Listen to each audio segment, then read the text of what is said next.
ఆత్మఫలం దయ. మన జీవితంలో చాలామంది శక్తి, జ్ఞానం, సంపద కోరుకుంటారు. కానీ దేవుడు మనలో చూడాలనుకునేది దయగల హృదయం. దయ అనేది బలహీనత కాదు.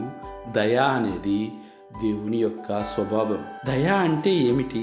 దయ అంటే ఇతరుల బాధలను గుర్తించడం, వారిని నిందించకుండా సహాయం చేసే గుణం, ప్రేమతో మృదువుగా ప్రవర్తించడం. ఎఫెసీయులకు పత్రిక 4వ అధ్యాయం 32వ వచనంలో, ఒకరి మీద ఒకరు దయగలవారై ఉండుడి, దయ ఉన్న మనసు దేవునికి ఇష్టమైన స్థలం.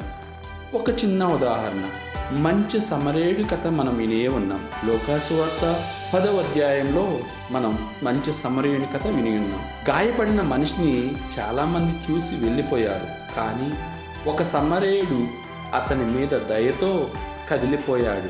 అతన్ని లేపి గాయాలకు కట్టుకట్టి అతని అవసరమైన ఖర్చు చేసి సహాయం చేశాడు.